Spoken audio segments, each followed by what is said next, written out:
Hello, beautiful people, lovers of good things, lovers of goodwill all over the globe. I bring greetings from a grateful heart. Good morning, good afternoon, and good evening, depending on your time zone.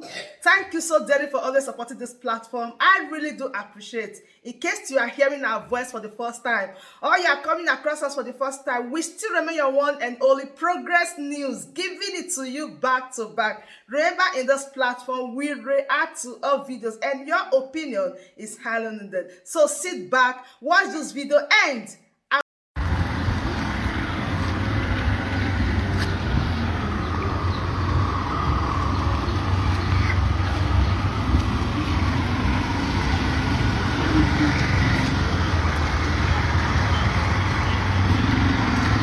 Kaipo.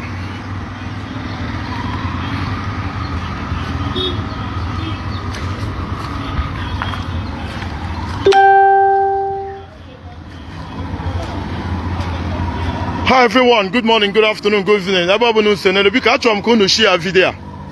Ana m ebe a na-akpọ Premier Layout na Enugu. Premier Layout na Enugu North. Ọ bụrụ unu ga-echeta oge mme maka ụzọ a before. Ụzọ a bịanụ na Kaipo na unu ga-echeta oge mme video maka ụzọ a. Ekwu m how wicked and dubious Enugu State government dị.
The road, the millions of Kanenu. As in Okoko na-ebe akwa abụrụ ka egborapụ nwa ya ka kama ka ụwa n'onu ya. Enugu state government adịgo very irresponsible. If I 7 years in office, ebe ni ije na Enugu na campaign. The same people enye nwere people basic amenity na Enugu a. Ebutego billions of naira eji eme campaign. Ịnọ n'ọchịchị for 4 years onwere ife ichita, 8 years onwere ife ichita. Eruo campaign mbịa placard ike billions ekpọta ụmụ nwaanyị a na-agba egwu. It subjects our people to abject poverty. Ụzọ bụ basic amenity, ọkụ bụ basic amenity, mmiri adọrọ na Enugu. Ndị Enugu afọrọ mmiri ọṅụṅụ, ha fọrọ mmiri ha ji asa arụ. Nke a bụ ụzọ ka m na-ekwu, road infrastructure, ebe dị ka Premier Layout. O nwere ụdị ụlọ na-adịrị ebe a mana ụzọ adịrị ya, people na-ata afụfụ. Look at Premier Layout ka ọ dị.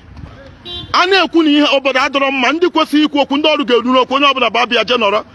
Onye ọbụla na-atụ Enugu State Governor egwu. Mụnwa bụ Okwuluora ndị Igbo ada atụ mmadụ Chineke kere egwu ka m gbara ka unu fụ ha bụ ada ọ dị. Ebe a bụ Premier Layout, m na-egosi unu iru m ka unu fụ. Ọjọka. Ọ servant ka ọ bụ, onye ka ọ bụ. Thank you very much. Thank you. Anyị apụtago ọ bụrụ na ha rụrụ ụzọ anyị na-emejuo ya afọ. Amara m ka m na-esi wee tinye mmadụ ka ọ chịa m. Enye onye gbara onwe ya gọvanọ ma senator access to resources everybody. O were ya na-agba Toyota Prado 30. Whereas people enwere ụzọ nkịtị fasi agafe. If I have Premier Layout, one of the most expensive of all places in Enugu State. Look at how bad all the mirrors are able school. Nobody goes to work because he didn't touch Eba to government house is about 2 minutes drive. From here to government house 2 minutes drive. Now how bad all the need the theater be about? Nothing is working. And then with thousands of people be about lecturers, and with professors, and with engineers, and with doctors. So what are the money be about?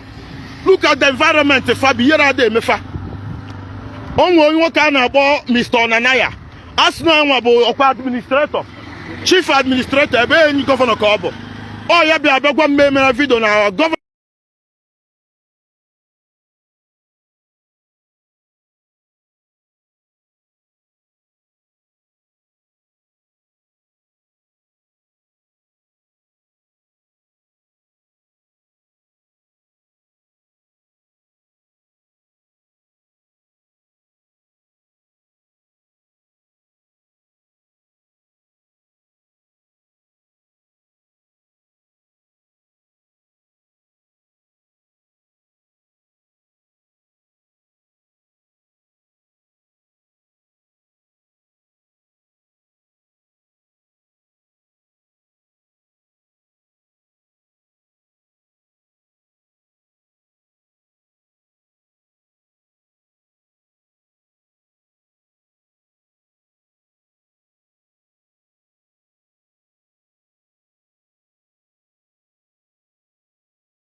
on apụta na people on aṅụ mmiri na ka moto akwa kachigo moto nke a na-agbada now ịnya moto ebe a 3 months ije ruo shock maka shock every ihe na-egosi gị the major road ababekwe m ime street ka ifu how bad ọ dị ihe gọvanọ ma na-abụ election 2023 election 2023 election all the idiots in Enugu state are running for governorship election. All the irresponsible men and women in Enugu state here. People don't want emotion. People are not merciful. People are not compassionate. All of them. Only open and be post on Enugu state. If you get a be share video, what governor Enugu state, Monday Senator, Monday House of Assembly, Monday House of Rep, or Monday Honey in Emma.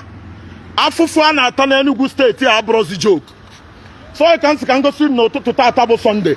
Ebe a na-egosi gị malụ mma ịba n'ime Enugu imeru ndị Enugu steeti ebere ụdị mmiri ebidobere kwa ọ bụrụ na mmiri zobe ka ị ga-afụ ajọ ọnọdụ ndị Enugu steeti ebe a premier layout ka anyị nọ ife a so gwanụ gọvanọ na ọmụsị biko nụ ebe ọbụla nso nne thank you very much ozi a ruo irresponsible leaders Enugu ntị o nwere onye bụ excellency o nwere onye bụ honorable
people also people people are not living life. People are just existing, and all you are doing is what you are doing is election. Ebony in a poster, ebony in a banner. You want to be governor of Enugu State? Nkanu geje, Nsoka geje, issues of geje, irresponsible bunch of idiots. Nsoka geje, Nkanu geje, Eziagu geje, Eziagu geje. What happens? Whether Nsoka issues of Enugu West, Enugu North, Enugu East, Ife are friends, and all of them are criminals. All of them are criminals. If I know Junior Enugu State, the criminal I got in 2023. Which part of Enugu State called Siputa? Good morning. Ndi enwere fear of God at all. A sitting governor for 7 years, and nothing is happening. Ikuoku enyega ego, Ikuoku enyega appointment. You need to go and tell them that Okwuluora, Agụada go Okwuluora. Ndị Igbo nọ n'ụwa niile kwu Okwuluora n'azụ before you come out to act stupidly. Ọ ga-adị gị very very difficult na ịnọchie m ụzọ echi maka m kwuru eziokwu. Abụrụ m onye a na-enye appointment na gọọmenti dị corrupt.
American number. Agụada agụm like most of you know, so both psychophants, we idiots.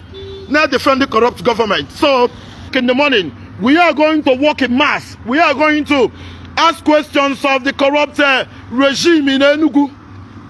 Don't come tomorrow and say no ike ekwere mmadụ zemo. Ịma na onye kwuo eziokwu na Enugu State asị na opposition. Abụrụ m a politician. Amara m onye bụ ike ekwere mmadụ. Amara m ife unu na-akọ. Ife na-achọ bụ basic amenities. Elu ọlụ m ụzọ atiri m ọkụ tinye m mbili onwere ife gbasara mụ na gị. Nonsense unu na-achị, you can take it anywhere. So don't come out and say no opposition. Na mmadụ ziri m and all that. So thank you very much wherever you're watching from. Thank you very much and see you soon.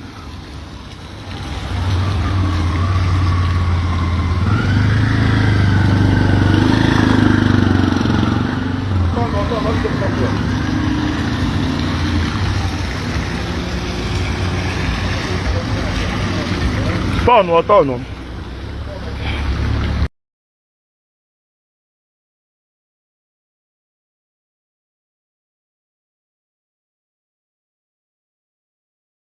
You see, all those governors, the leaders in Nigeria, they are all the same. We are not removing anybody. No one is innocent among them. They are all the same. In each state, they are all the same. Now it's 2023, they start making promises. You retrace your step and ask them, the ones that were there before, the promises they made, what happened? They don't do anything. The worst part is that they will still make these promises. People will still fall from it. You collect 400 naira for 8 years. You know that 400 naira you are collecting for 4 years. When the end of the 4 years, you will not want to leave. You want to go for second tenure. You collect 400 naira for 8 years. What will be your gain? Look at everywhere. It is time for everybody to start speaking in one voice. Don't be somebody that is so easily pushed that they can just push you, give you any little thing, and that is all. You start dancing 2020, 2023. We vote you. Then at the end of the day, you'll be the first person that will start to cry. They are all the same thing. Let's be wise. So my wonder family, I don't really want to talk too much on this aspect because we've already been seeing this for many years. They are all the same thing. For how long are we going to continue like this? For how long? When they are coming, they behave so innocent, and after everything, they change it. So people are not tired. Okay, people are tired. So my realistic people, that bring us to the end of this update. Do well to like this video, share and subscribe if you haven't. I still remain your one and only Progress News, bringing it to you live and direct. Do well to like, share and subscribe. Thank you and bye-bye.